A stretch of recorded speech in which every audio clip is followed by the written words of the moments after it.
বুঝো বাবা। তো ভালো আছো? ভালো আছি, মন্দ আছি, খেয়েছি কি খাই নাই, এসব আলাপচারিতা করার সময় নেই। আমার কাছে time is money and money is time. যে কাজের জন্য আমরা এসেছি সেটা নিয়েই কথা বলি। ঠিক আছে। আপনার মেয়ে অথচ আমাকে ভালোবাসে, আমাকে বিয়েও করতে চায়। সো নেক্সট ডিল ইজ আনটিবল and fix the match day. হ্যাঁ ঠিক আছে। সোনার উপর আংটি দিয়ে এঙ্গেজমেন্ট করবো আমি। আমি আমাদের বিয়ের জন্য দুবাই থেকে স্পেশালি প্লাটিনামের রিং অর্ডার করে এনেছি। তোর ইউনিভার্সিটিতে ঢুকার ভিসা কে দিল রে? বুঝতে ছেলে অত সে বন্ধু হয় কি করে? ওরকম লোয়ার ক্লাস ছেলের কাছে ওকে ম্যাচ শিখতে হবে না। সরি কেন? আমি জানি কালকে তুমি বাবার কথাগুলো শুনে ফেলেছো আর হয়তো কষ্টও পেয়েছো। না কোনো সমস্যা নেই, আমি তোর কিছু শুনি নাই। আচ্ছা যাই হোক, শোনো, আমি যদি তোমার কাছে খুব ভালো ম্যাথ বুঝি তাহলে তোমার কাছে শিখবো। কালকে থেকে আমি তোমার বাসায় গিয়ে শিখবো। কি শিখাবা? কিন্তু আমার বাসায় তো ওই পরিবেশ নাই। তো সমস্যা কোথায়? তুমি যদি এরকম পরিবেশে পড়ে ইউনিভার্সিটি টপার হতে পারো তাহলে আমি কেন পারবো না? বুঝছো? বাবা আমাকে একটু চালেন। ঠিক আছে, দিচ্ছি।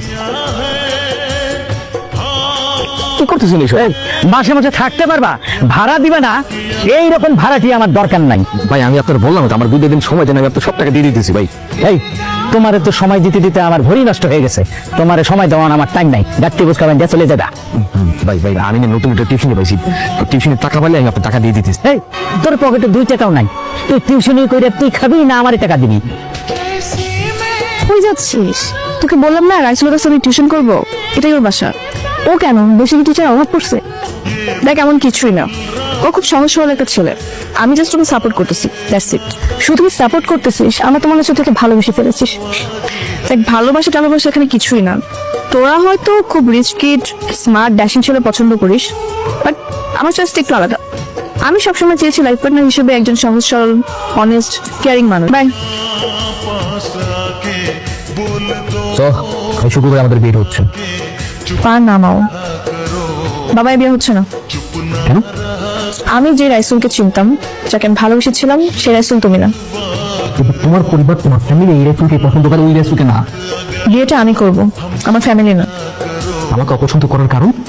তোমার অহংকার। আঙুল ফুলে কলা গাছ হয়েছে তোমার, ঠিক হঠাৎ করে পাওয়া টাকার মতো। তোমার মতো একটা অহংকারী মানুষকে বিয়ে করলে আমি কখনোই সুখী হব না। তুমি আসতে পারো।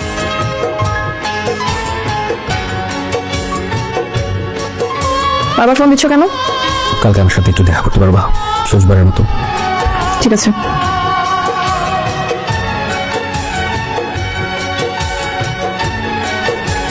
কি ব্যাপার? সে আগে বসতি, স্যান্ডেল, শার্ট, প্যান্ট, মানে কি? তুমি ঠিকই বলছিলাম, খুব করে এতগুলো টাকা পাওয়ার পরে আমি অমানুষ হয়ে গেছিলাম। আমি এখন মানুষ উঠেছে, সৎভাবে উপার্জন করে নিজের পায়ে দাঁড়াতেছে। যে মেয়ে নিঃস্বার্থভাবে একটা ছেলেকে ভালোবাসতে পারে, সেই ছেলেটা সেই মেয়েটার জন্য পুরো পৃথিবী উপরে চলতে পারে। টাকা পয়সা, বাড়ি গাড়ি, ধন দৌলত এসব তো কোনো কিছুই না। তাই আমি আমার যত স্থাবর অস্থাবর যত সম্পত্তি আছে, যা কিছু বিভিন্ন এতিমখানা মাদ্রাসায় দান করে দিয়ে এসেছি। দান করে খুব ভালোই করেছো। সবে তোমার ব্ল্যাক মানি ছিল। তুমি কিভাবে জানলে? তুমি কি ভাবছো তোমার সবকিছু আমি জানতাম তোমার আমার ভালোবাসার কোনো পরিণতি নেই। আমি আমার নিজের অবস্থান জানি, তাদের সবকিছু মূল্য ছিল টাকা। টাকার জন্য আমি আমার এমন কোনো জায়গা নাই, নিজের ঘর বলো, বাড়ি বলো, ভার্সিটি, ফ্রেন্ড সার্কেল, বন্ধু বান্ধব, এমন কোনো প্লেস নাই যে অপমান অপদস্থ হয়নি, কিন্তু তোমার ফ্যামিলির সামনে। টাকা কিভাবে কামাবো এটাই ছিল আমার প্রধান লক্ষ্য, সেটা বৈধ হোক আর অবৈধ হোক। তোমাকে আমি সবসময় তোমাকে একটা সৎ সহজ সরল মানুষ হিসেবে ভালোবেসেছি। এখন তো আমি আবার সেই আগের রেসে হয়ে গেছি, সৎ সহজ সরল সব বাদ দিয়ে নিয়েছি। এখন কি আমি ভালোবাসবো? ভালোবাসি বলেই তো আসছি।